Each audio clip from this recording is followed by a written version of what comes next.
में हम लेसन पढ़ेंगे बेटा 12। आलस्य ही मनुष्याणाम शरीरस्थ महान रिपु। ठीक है, रिपु का मतलब होता शत्रु। तो मनुष्यों के शरीर में स्थित आलस्य ही सबसे बड़ा शत्रु है ना।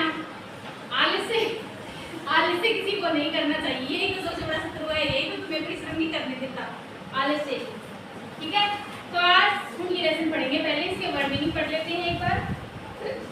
शब्दार्थ देखो बेटा, क्वेश्चन कोई भिक्षुक भिखारी दृढ़काय मजबूत शरीर वाला भिक्षाटनम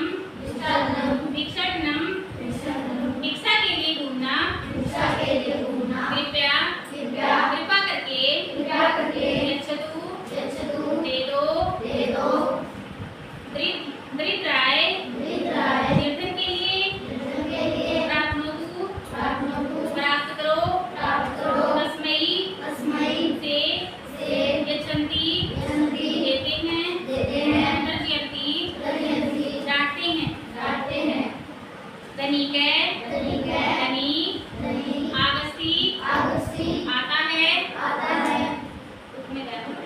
मनसी मन में चिंत्यति चिंतन करता है अद्य आज प्रभुतम बहुत अधिक धनिकम धनिको अतीव बहुत अधिक अस्मि हूँ पृष्ठवान पूछा इच्छसी चाहते हो सविनयम विनम्रता पूर्वक उत्तवान कहा उद्यम तुम्हें यच्छामि देता हूँ मह्यम मुझे पादौ दोनों पैर हम मेरे ददामी देता हूँ चलामी चलता हूँ हस्तौ दोनों हाथ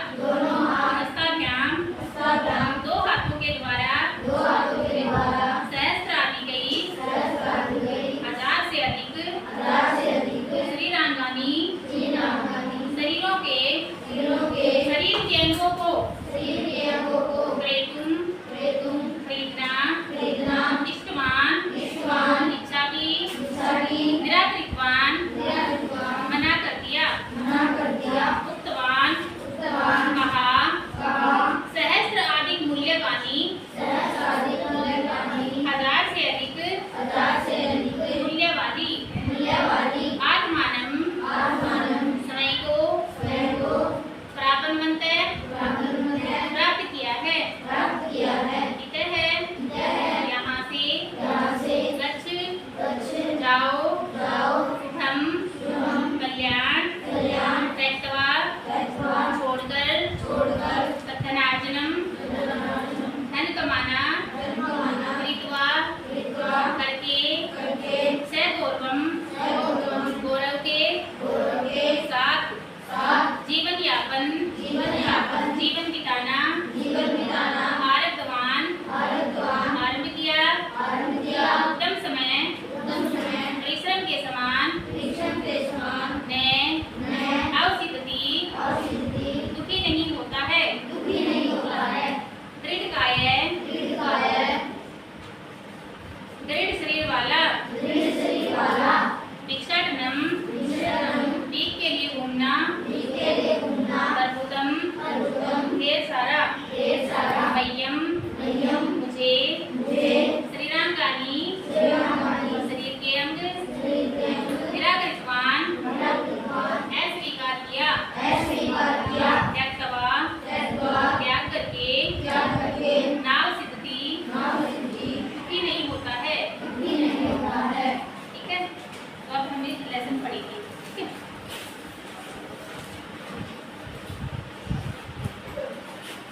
देखो भाई, आयुष्य ही मनुष्याणाम शरीरस्थ महान। ठीक है,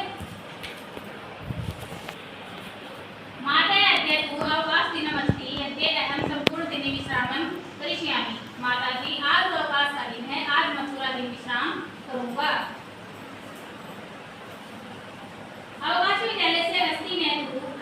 स्वाध्याय बहु आलस्यं करोषि उत्तिष्ठं परिश्रमं कुरु। अवकाशम यानी अवकाश तो विद्यालय का है मैं भी स्वाध्याय का बहुत आलस्य करते हो, उठो परिश्रम करो। माँ कहती है बच्चे से अहम उत्तीर्ण भविष्यामि किम अधिकेन परिश्रमेण, मैं पास हो जाऊंगा अधिक परिश्रम से। क्या तत् कथम यह परिश्रम करोति स एव जीवने सफलता प्राप्नोति। परिश्रम एव मनुष्यस्य मित्रमस्ति आलस्यं तु शत्रु एव अस्ति, यानी कि जो परिश्रम करता है वही जीवन में सफलता को प्राप्त करता है। परिश्रम ही मनुष्य का मित्र है और आलस्य दो शत्रु की भांति होता है। यही तो आपका लेसन बताया गया है कि आलस्य जो है महान शत्रु है मनुष्य का। तत् कथं मातयति ज्ञातुम् इच्छति तर्हि एतां कथां पठ, यानी कि वह कैसे माता यदि जानना चाहते हो तो इस कथा को पढ़ो। ठीक है, तो इस कथा को देखिए। अब एकस्मिन् विशाले ग्रामे कश्चन भिक्षुकः आसीत्। पहले हम इसमें बेटा प्रश्न पढ़ेंगे ऐसे ही। प्रस्तुत अनुच्छेद हमारी संस्कृत की पाठ्य पुस्तक दीपकम प्रथम भाग में संकलित आलस्य ही मनुष्याणाम सर्वस्व महान रिपु से लिया गया है। तो इस अनुच्छेद में एक भिखारी के बारे में बताया गया जो भिक्षा मांगकर ही जीवन यापन करता है। ठीक है, तो इसमें देखो एकस्मिन् विशाले ग्रामे कश्चन भिक्षुकः आसीत्। एक विशाल गांव में कोई भिखारी था। यद्यपि सः उन्नतदृढकाय च युगः आसीत् तथापि सः भिक्षाटनं करोति सम। यद्यपि वह लंबा और मजबूत शरीर वाला था फिर भी वह भिक्षाटन करता था। मारे यह कोई भी मिलती तरह स कथयति कृपया भिक्षाम यच्छुत, यानी मार्ग में कोई जो मिलता उससे वह कहता कृपया भिक्षा दे दो। दरिद्राय दानम करोतु, यानी दरिद्र को दान करो। दरिद्र होता गरीब। पुण्य प्राप्त होती, पुण्य प्राप्त करो। केचन जना तस्मै धनम यच्छन्ति, कुछ लोग उसे धन देते हैं। केचन च तर्जयन्ति, और कुछ डांटते फटकारते हैं। एकता तेन मार्गेण कश्चित् धनिकः आगच्छन्ति। अब फिर से हम इसका ऐसे ही वर्णन पढ़ेंगे बेटा। प्रस्तुत अनुच्छेद हमारी संस्कृत की पाठ्य पुस्तक दीपकम के प्रथम भाग में संकलित आलस्यं ही मनुष्याणाम सर्वस्व महान रिपु से लिया गया है। इस अनुच्छेद में भिखारी द्वारा किसी धनी व्यक्ति के धन मांगने का वर्णन किया गया है। ठीक है, यानी कि एकता तेन मार्गेण कश्चित् धनिकः आगच्छति, यानी एक बार उस मार्ग में कोई धनी आता है। स भिक्षुक मनसि एव चिन्तयति अहो मम भाग्यम, यानी कि वह भिखारी मन ही मन सोचता अहो मेरा भाग्य अद्य अहं प्रभुतम धनम प्राप्नोमि इति, यानी कि आज तो मैं बहुत धन प्राप्त करूंगा। भिक्षुक धनिकः वदति भिखारी आर्यम अहम अतीव दरिद्रम अस्मि। भिखारी ने धनी से कहा हे आर्य मैं बहुत गरीब हूँ, कृपया दानं करोति, कृपया कुछ दान करो। धनिकम तम पृष्ठवान तम किम इच्छसि, धनी ने उससे पूछा तुम क्या चाहते हो। आर्यस अहम प्रभुतम धनम इच्छामि स सविनयम उक्तवान, यानी कि आर्य मैं बहुत धन चाहता हूँ। इस प्रकार से उसने विनम्रता से कहा।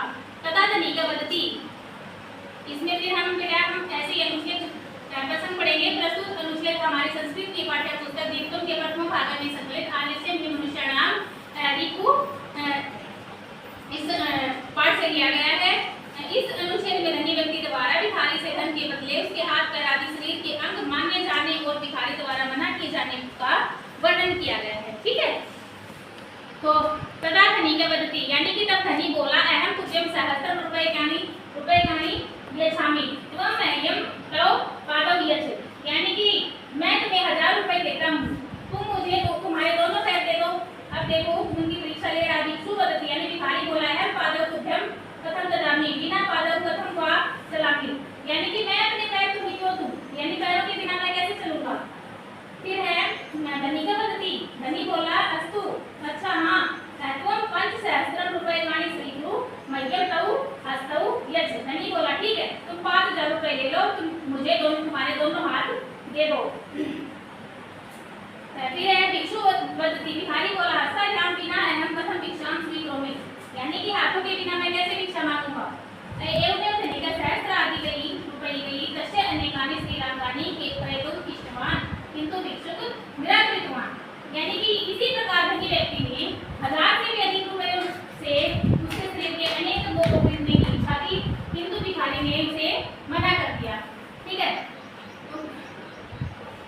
तथा धनिकः उक्तवान्, इसमें भी बेटा पहले हम प्रश्न पढ़ेंगे। यानी प्रस्तुत अनुच्छेद हमारी संस्कृत की पाठ्य पुस्तक दीपकम के प्रथम भाग में संकलित आलस्यं ही श्रीरस्थो रिपु नामक पाठ से लिया गया है।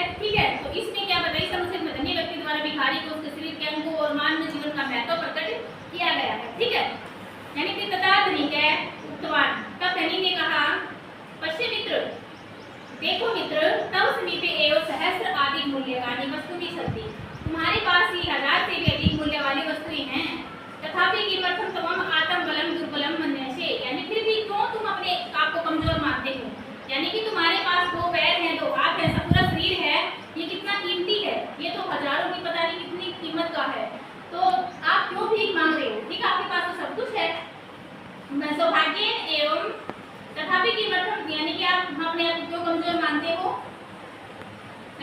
सौभाग्यम एव वयम मानव जन्म प्राप्त होता है, यानी कि सौभाग्य से ही हमें मानव का जन्म मिला है। अस्य सफलतार्थम प्रयत्नं कुरु इतः गच्छ शुभम भवतु इति, यानी कि इसके लिए सफलता का प्रयत्न करो, यहाँ से जाओ, तुम्हारा कल्याण हो। तस्मादिनाथ भिक्षु भिक्षाटनम, इसमें फिर देखो प्रस्तुत अनुच्छेद हमारी संस्कृत की पाठ्य पुस्तक दीप्तम के प्रथम भाग में संकलित आलस्य ही शरीरस्थो महान रिपु उस पाठ से लिया गया है। तो इसमें क्या बताया है, इसमें अनुच्छेद में भिखारी द्वारा धनी व्यक्ति की बात मानकर भिक्षाटन का त्याग कर परिश्रम व सम्मान पूर्वक जीवन जीने का वर्णन किया गया है। ठीक है, यानी कि तस्मादिनाथ भिक्षुक भिक्षाटनं त्यक्त्वा परिश्रमेण धनार्जनं कृत्वा स गौरवं जीवनयापनम् आरब्धवान्, यानी उस दिन से भिखारी ने भिक्षाटन छोड़कर परिश्रम से धन कमाकर गौरवपूर्वक जीवन बिताना आरंभ कर दिया।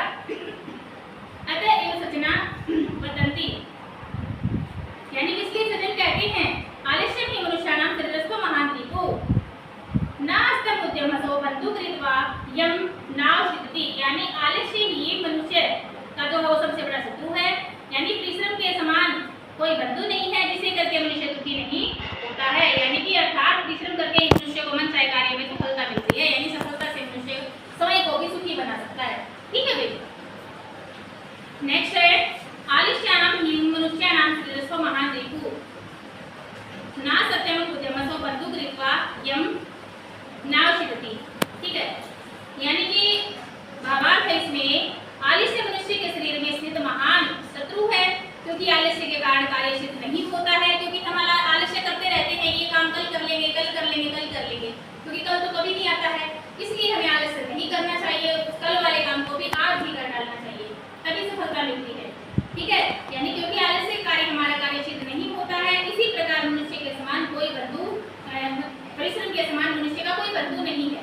ठीक है, जो भी मित्र है वो तुम्हारा परिश्रम ही है बेटा, क्योंकि इसी प्रकार परिश्रम के समान कोई तुम्हारा बंधु नहीं है, क्योंकि परिश्रम करके कोई भी व्यक्ति सुख प्राप्त नहीं करता है, अर्थात उसको सुख नहीं मिलता। जितना परिश्रम करोगे उतनी सफलता तुम्हारे कदम छूटेगी। ठीक है, आई होप ये लेसन आपको समझ में आया।